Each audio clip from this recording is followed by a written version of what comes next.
Bienvenue sur Azimut. Ici, nous parlons orientation. Retrouvez tous nos contenus et nos outils pour les parents sur azimut-orientation.com. Bonne écoute. Vous écoutez le premier épisode d'une série sur le trouble du spectre de l'autisme et l'orientation. Dans cet épisode, nous allons voir comment comprendre les besoins et comment les prendre en compte dans l'orientation scolaire.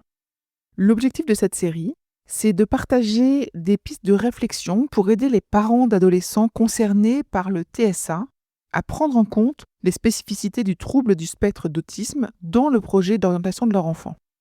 Cela pourrait également aider les conseillers ou conseillères d'orientation qui accompagnent ces profils. Commençons. Le trouble du spectre de l'autisme fait partie intégrante de la personne. Il n'est pas dissociable. C'est un handicap invisible. Ne pas prendre en compte ces spécificités de fonctionnement, c'est comme ignorer le handicap visible dans un projet d'orientation et envoyer une personne en fauteuil roulant dans un établissement sans ascenseur. C'est voué à l'échec. Le passage du lycée aux études supérieures est déjà un véritable défi pour de multiples raisons intrinsèques au trouble. Anticiper ce qui peut l'être est indispensable.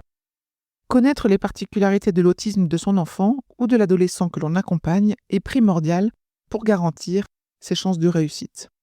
Mais comment définit-on le trouble du spectre de l'autisme ?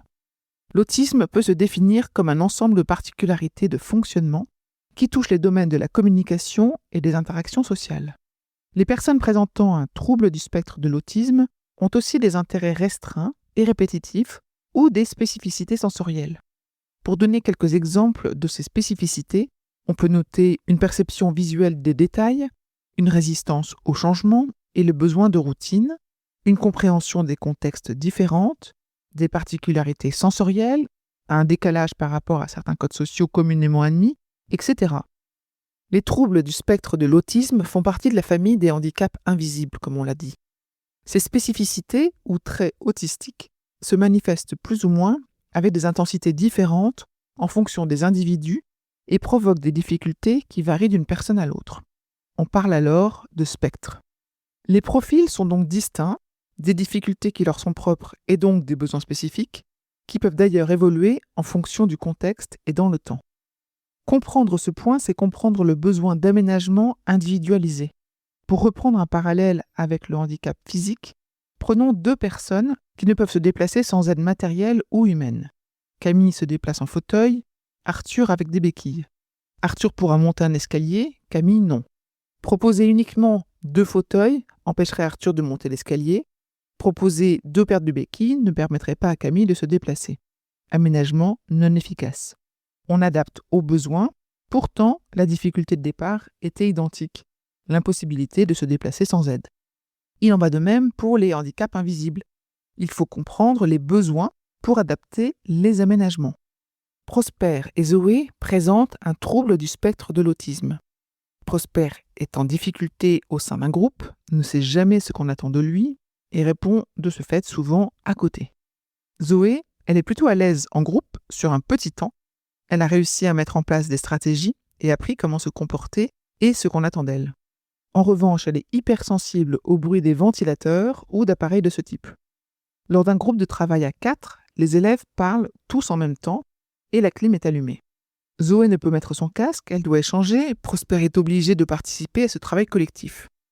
Ce que l'enseignant observe, c'est que Zoé et Prosper sont fuyants. Ils ne participent plus du tout au travail collectif. Sans connaître leurs difficultés de manière individuelle, comment peut-il proposer des aménagements adaptés ? Éteindre la clim n'apaisera pas Prosper. Proposer un groupe à 2 à Zoé sans éteindre la clim ne l'aidera pas. Ces exemples simplistes illustrent le besoin d'analyser au mieux les difficultés de vos enfants dans le cadre de l'orientation pour lister les besoins en vue d'expliquer aux référents handicap des établissements les besoins d'aménagement et ou de choisir en fonction ce que propose l'établissement. Il est important d'approfondir la question en amont, ne pas simplement se fier aux engagements annoncés par l'établissement, mais bien de se renseigner sur place pour connaître les réels dispositifs mis en œuvre. Vous pouvez vous déplacer aux journées portes ouvertes et demander ce qui est proposé en matière d'accueil de ces profils ou demander un rendez-vous avec le référent handicap de l'établissement. Ces 2 points vous permettront de vous forger une idée sur l'adéquation des aménagements proposés au regard des besoins de votre enfant. En effet, inclure les élèves en situation de handicap est une obligation légale et souvent affichée sur les sites des établissements. La réalité du terrain peut être tout autre. Il existe des établissements très avancés, d'autres en début de démarche d'inclusion, mais tous affichent œuvrer pour l'inclusion. Vous pouvez aussi vous renseigner sur le taux de suivi, savoir combien d'élèves en situation de handicap sont suivis pour combien de référents et si ces référents ont d'autres missions que celles-ci. Ces informations vous donneront aussi des clés de lecture. On rencontre tous les types. Un référent handicap pour 1200 étudiants à besoins particuliers et un pour 100 élèves. Sur les plaquettes, les 2 établissements annoncent accompagner les élèves à besoins particuliers. L'environnement d'études est tout aussi important que la thématique d'études. Dans cette série de podcasts, nous vous proposons de revenir sur 4 thématiques pour envisager les questions à se poser au moment de l'orientation. La liste des thématiques n'est évidemment pas exhaustive et vous ne retrouverez peut-être pas toutes ces difficultés chez votre ado. Pour les conseillères d'orientation ou les conseillers d'orientation qui accompagnent des jeunes, il est nécessaire de prendre le temps d'envisager ces aspects car ils font partie intégrante du fonctionnement de l'adolescent. Ne pas imaginer des choses du type « ça passera, il va s'adapter ». Ces profils s'adaptent déjà énormément au quotidien. Il est important d'en avoir conscience. Ils peuvent déjà être épuisés en fin de lycée sans forcément l'exprimer. Ces thématiques peuvent aussi servir à tous les adolescents, même sans trouble du spectre de l'autisme. La thématique 1 que nous développerons, ce sont les intérêts spécifiques. Nous verrons comment les prendre en compte dans les choix d'orientation, mais aussi quels sont les risques à identifier. Vous pouvez ainsi mettre en place des garde-fous par exemple. La thématique 2 sera consacrée à la sensorialité, point majeur de l'autisme en cas de surcharge. Votre enfant peut s'effondrer. Il est donc indispensable de bien connaître son profil sensoriel, mais aussi ses besoins en cas de sursollicitation.